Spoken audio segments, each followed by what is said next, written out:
Today I'm going to add 12 unique builds to my fantasy Asian spawn city. Over the past 3,800 in-game days, I've built 110 different farms and everything you see in this area. From my starter pagoda to the Lego build, the temples, towers, arena, city hub, boats, harbor area, residential district, military zone, floating islands, and Buddha statue. I hope to complete this area before 5,000 days, so we need to do a lot to make that happen. Today's plan is to cover this entire hillside in our guild district, an area spanning from the city hub all the way up to here. We have no time to waste, so let's jump into it. This is awkward. Can we forget this part? Oh, that's worse. Can we maybe we need to start over. That's enough goofing around for now. Let's do some lore. Guilds in feudal Japan were called za, meaning seat, and were prevalent from the 11th to the 16th centuries. Organizations similar to European guilds regulated the trade, production, and sale of goods. These za often held a monopoly over the goods they produced, as the merchants and artisans mainly worked under the noble or religious authorities of their local area. And za covered most trades from woodcutters to stonemasons, entertainers to farmers, and many, many more. And today I plan to cover 12 of these guilds, from those controlling access to the mines to the grand opening of a brand new izakaya, or a casual tavern at the top of the hillside. Our first step here though is terraforming, in order to create a structured, powerful guild district that can act as its own authority and hold some measure of control in the city. The plan is to unite them all with a single stone brick path all the way up. From the largest guilds to the smallest, each will have their own flat, safe piece of land, and access to this roadway to transport goods easily. And being close to home for the build is helpful, as I need to run to storage to drop off excess materials, run to the trading hall to trade, or if I forget something, it's easy to come back and grab it. I'm also going to use thousands of rockets today.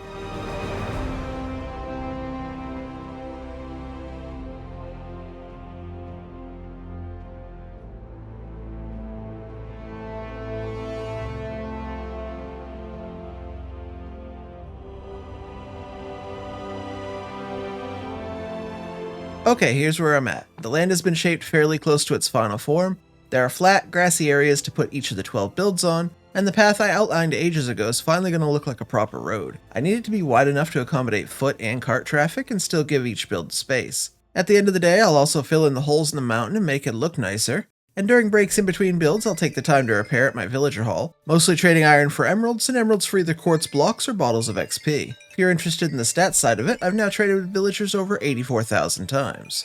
And the last step before I can start building is to get all the materials down into the city hub for everything that I'm going to be building today. And here's another interesting statistic. There are just over 1,200 survival obtainable items in vanilla Minecraft, and I'm using over 300 in today's video, or about 1/4 of every item in the game. I've learned by now on these big builds to at least try and give yourself an idea of what items are in this many shulkers, otherwise your whole week sounds like this.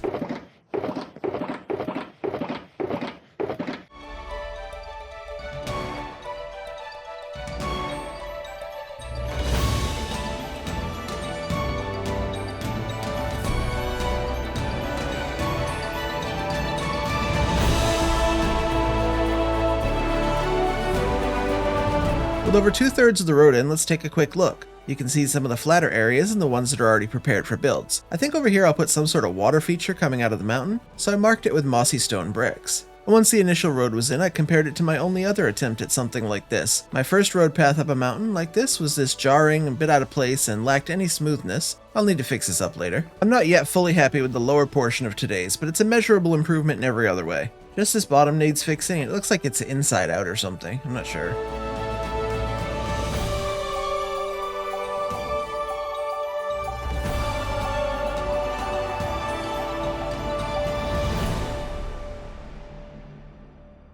After finishing the road edits, I checked in on a couple of my recent build projects, including the Cactus Flower Farm, which is very, very slow, and the Amethyst Farm, which is now chunk-loaded and is doing pretty good, actually.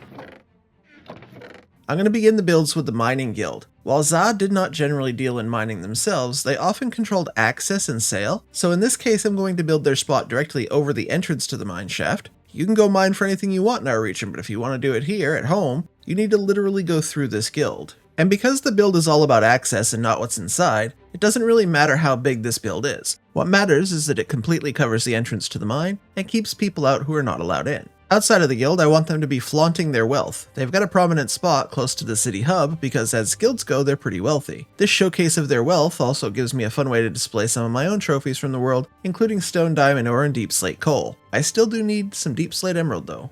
We're also going to be displaying some of the more traditional mined goods, including granite, deep slate, and gravel.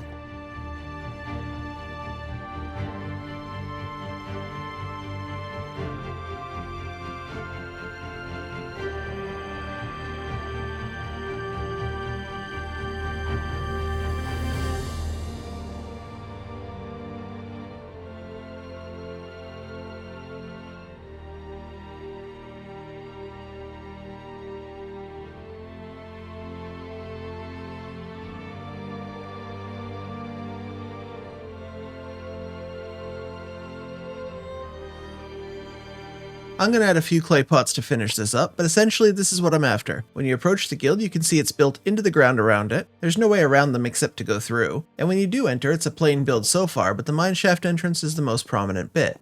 I'll fill these sides with an interior later though. The mineshaft is nothing for now, but one day it'll reach the bottom of the world. The next guild is today's smallest. Our candle maker is new in town and is one of the last Zas to be added, only has this tiny plot of land overlooking the autocrafters. I'll build him a small workshop with plenty going on inside, and distinct marketing outside.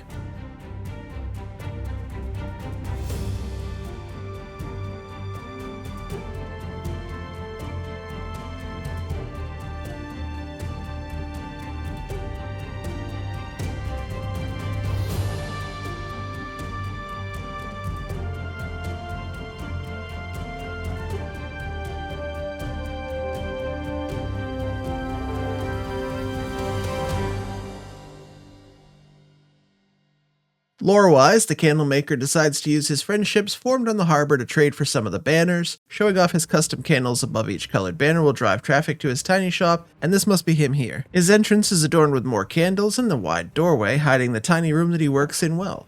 Inside, though, is a fully decorated interior with storage, candle wax, and a ball of string, a boiler to melt things, cauldron to mix them up, storage for parts, and a workstation to assemble. It's cozy and probably a bit too hot inside, but he'll make do for now and has a great view. If you remember, his shop is next door to the Shepherd's Banner and Wool one on the harbor dock, and the lore stays consistent as he's making friends with his neighbors, and down here he also has just a little small sales booth.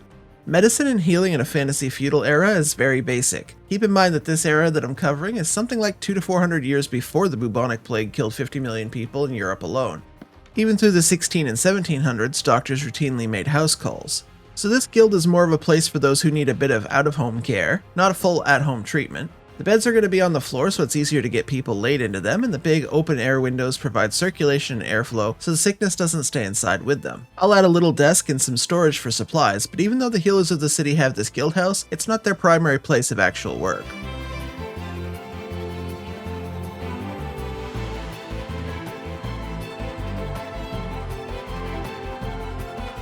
And I'm just going to put some banners over these doors here, just give those inside a bit more privacy and protection from the elements, but that seems like it'll do, and with the one lantern inside, I think this one is done for now.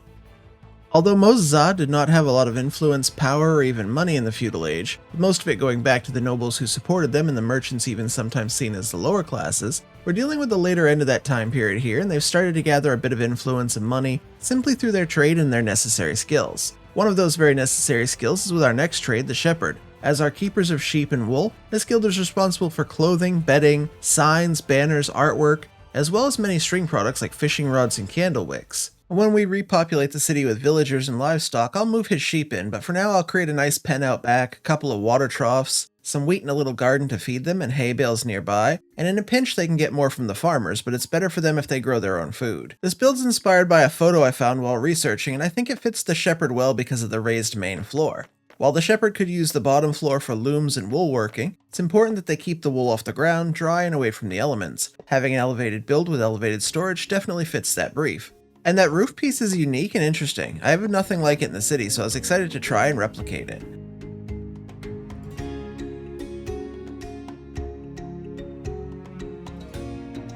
A few slabs over this water trench and I should be able to plant my wheat along the sides. I think I need more light in that one spot, I can't plant there. Okay, let's take a look at the reference photo one more time. I didn't try and copy it, but rather try to make my own version of it. I know I've gone with different windows and no dark prismarine roof, but this matches my city and my own architecture closer. I did keep the yellow and red lighting and did my best on the elevated roof trims and had a lot of fun using things like note blocks in the build. And on the back I've gone quite simple, much like the reference photo. I do like the way the fences and open fence gates look here and may use this in other places in the city. The stonemasons are probably the most powerful and wealthy guild in the city, although possibly behind the blacksmith and farmers who provide tools, weapons, armor, and food. But the city's main buildings, defenses, temples, roads, and walls are all made from our stonemason guild. They're so powerful that they've secured 2 separate buildings to showcase what they can do for the city. The first of these is their brick workshop. This will be where they do clay work, pottery, bricks, and more. And just opposite this building will be a taller, more robust stone base tower. And this will showcase their heavy stonework and defensive capabilities for the military, as well as providing a very large storeroom for anything they need. And with the stonemason tower nearly done, I wanted to add a special old school touch to it. I figured these redstone lamps would light the top perfectly. I remember doing this kind of thing in a lighthouse in my early Minecraft world, so it felt like a fun callback to do it here in a much more detailed, much better build. For the very top, I tested a lot of different combinations to get those little knobs you see sometimes on old Asian architecture. They're called lotus bud finials, and a closed bud was the most common. In the end, I found that a dragon egg held up by an anvil was the best way to achieve this rounded lotus bud look. When we do the 100,000 eggs sand drop, someone remind me that I left one on this roof, okay?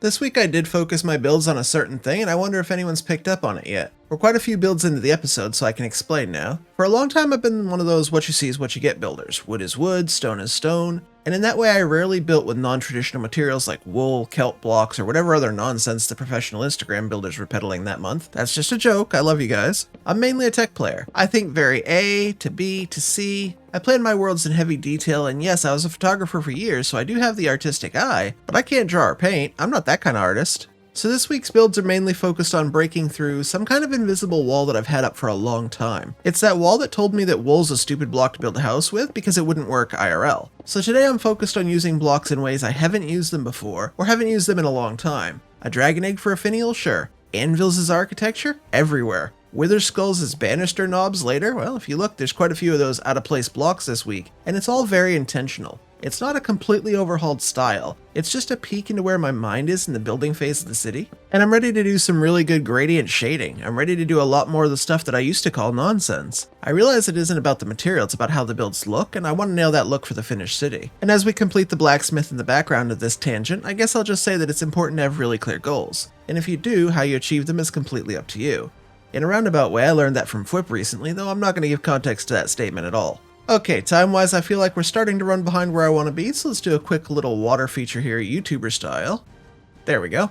With most of the richer, more successful guilds near the city, the higher up the hillside we go, the more it's about opportunity and space. 2 guilds need a lot more space than others, specifically the Woodworkers or Lumber Guild, and then the Farmers. Woodworking guild members need space to grow their trees. Sure, they can head out into the wild forest, and often do, but it's more dangerous, further to transport their goods, and just harder in general. So they want at least some space in the city to grow a variety of trees, from spruce to cherry, oak, birch, and so on. Their tall tower shows off how valuable their wood is to the city, being a huge part of nearly every building, but their need for space has pushed them well up the road. Leather workers, on the other hand, are simply not as wealthy. Their leather is good for basic, simple armor, but nothing great. Books aren't that highly valued yet, and the beef is less valuable than fishing at the harbor to these feudal Asian towns. Like the Lumber Guild, the farmers simply need space. Food and crops are very valuable, but they need room to expand their farmland as their customer demand grows.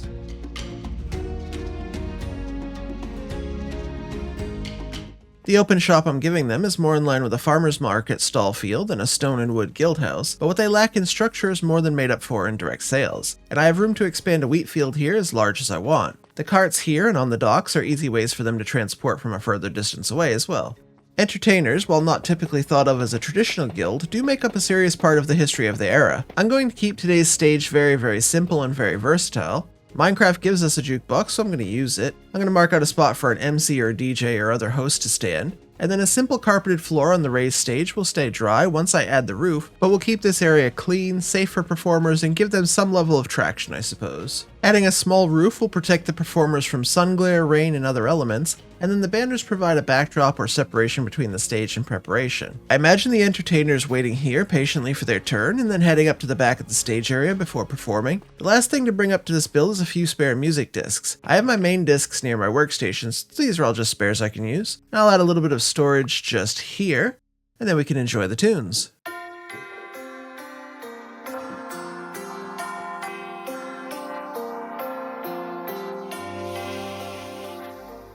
Don't judge me, I see you. I know what you're thinking. I found a reference photo that I really wanted to make into a cafe or restaurant of some type to sit at the top of this hillside. This spot has a beautiful view of most of the city, and I thought an outdoor cafe style eatery would be perfect, and this picture really helped me nail down the look I wanted. My main concern was putting a restaurant into feudal Japan. Even if this area is a bit of mix of styles, a bit of fantasy, and I can technically add whatever I want, I know the historians are already losing their minds over how I combine and misuse builds. But I'm trying. And it's fantasy, so everything is fair game, right? Well, I did my research, as I always do, and I found evidence of these izakaya, or drink taverns, as far back as the early 700s. That's hundreds of years before my city is meant to exist, so this isn't just pure fantasy. It's actually historically, well, I won't say accurate, let's go with historically plausible. The full development of izakaya began in the early 1600s, but it's very likely that sake barrels, stools, and other seating arrangements allowed for public food and drink well before that. That was all I needed to take my ideas seriously and create what I think is one of my favorite new builds. Okay, I'm not yet over wandering traders selling enchanted picks, buying items, and even having invis pods. Let's sleep before taking a good look at the progress.